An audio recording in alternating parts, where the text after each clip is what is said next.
আসসালামু আলাইকুম। আমি প্রকৌশলী Mohammad Abu Sufian, BDC design and কনস্ট্রাকশনের পক্ষ থেকে সবাইকে আন্তরিক অভিনন্দন জানাচ্ছি। আজকে আমি আপনাদের সামনে যে বিষয়টি নিয়ে আলোচনা করব, বিষয়টি বিল্ডিং করার আগের মুহূর্তের খুবই গুরুত্বপূর্ণ বিষয়, যেটি অবহেলা করলে পুরো বিল্ডিংটি পড়তে পারে হুমকির মুখে। হ্যাঁ, আমি বলছি বিল্ডিং এর করার আগে মাটি পরীক্ষার কথা, অর্থাৎ যেটিকে বলা হয় সয়েল টেস্ট। যারা বিল্ডিং করেন, ভবন মালিকরা অনেকেই ভাবেন পাশের প্লটই তো আগে একটি বিল্ডিং করা হয়েছে, আমারটা ওইভাবে করলেই ঠিক থাকবে, নতুন কিছু করা লাগবে না।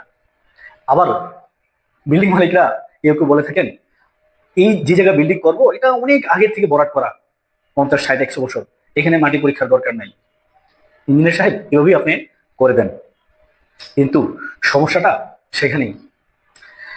আপনি ভবন মালিকরা দেখতেছে শুধু উপরের যে শক্ত মাটির স্তরটা, তারা নিজ মাটির 10 ফিট, 20 ফিট, 30 ফিট গভীরে কি আছে তারা সেটা জানতে পারে না। আচ্ছা, আমি একটি উদাহরণ দিই আপনাদেরকে। ধরেন একজনের জ্বর হয়েছে, তিনি গেছেন ডাক্তারের কাছে চিকিৎসা করার জন্য। ডাক্তার যদি তাকে কিছু না দেখেই, কোনো টেস্ট না দিয়ে, পরীক্ষা না করে শুধু প্যারাসিটামল তাকে দিয়ে দেয়, সে কি বাড়িতে আসে সে প্যারাসিটামল খাইলে রোগ ভালো হয়ে যাবে? যাবে না। আমরা তখন ডাক্তারের কাছে কি চাইবো? আমাদের এক্সপেকটেশন কি হবে? আমাদের এক্সপেকটেশন হবে ডাক্তার যাতে আমাদেরকে পরীক্ষা নিরীক্ষা করে আমাদের রোগের উৎপত্তি স্থল কোনটা সেটা নির্ণয় করে সঠিক মাত্রায় ওষুধ দিয়ে যাতে আমাদের জ্বরটাকে সারিয়ে দিতে পারে, আমরা ওইটাই চাবো, তাই তো? ঠিক তেমনই একটি ভবন ভবনের কাজ শুরু করার আগে, ডিজাইন শুরু করার আগে অবশ্যই মাটির গুণাগুণ পরীক্ষা করে তারপর আমাদের বিল্ডিং ডিজাইন করতে হয়। এবার আসি আমরা সয়েল টেস্ট অথবা মাটির পরীক্ষা হতে কি কি জানতে পারি। একটা সয়েল টেস্ট করলে আমরা জানতে পারি মাটির ধরন। হ্যাঁ, মাটিটি কি ধরনের সেটা আমরা অবশ্যই সয়েল টেস্ট থেকে জানতে পারবো। মাটি কর্দমাক্ত, বালি অথবা সিল্টি ধরনের কোনো মাটি কিনা সেটা আমরা জানতে পারবো। এই মাটির লোড ক্যাপাসিটি কত, যেটাকে সেফ বেয়ারিং ক্যাপাসিটি কতটা, সেটা আমরা জানতে পারবো। এই মাটির কোন গভীরতায় পানি আছে সেই বিষয়টি আমরা জানতে পারবো। ফাউন্ডেশন কি ধরনের হবে, শ্যালো অথবা পাইল অথবা রেফট, কি আমরা ব্যবহার করতে হবে আমাদের ডিজাইন কিন্তু বিল্ডিং এর জন্য, সেটি আমরা জানতে পারবো।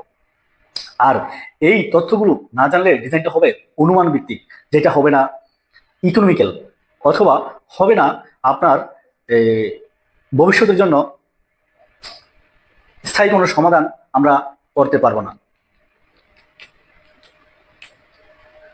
আমরা অনেকেই দেখি বিভিন্ন জায়গায় বিল্ডিং দেবে যাচ্ছে, ওয়ালে ফাটল আসতেছে, কলাম ফেল করতেছে এবং রানা প্লাজার মতো ট্র্যাজেডি ঘটতেছে। এগুলোর একমাত্র কারণ হলো বিল্ডিং করার আগে মাটি পরীক্ষা না করেই বিল্ডিং এর ডিজাইন করা, অথবা ওই মাটির লোড বেয়ারিং ক্যাপাসিটির চাইতেও বেশি উচ্চতায় বিল্ডিং করা।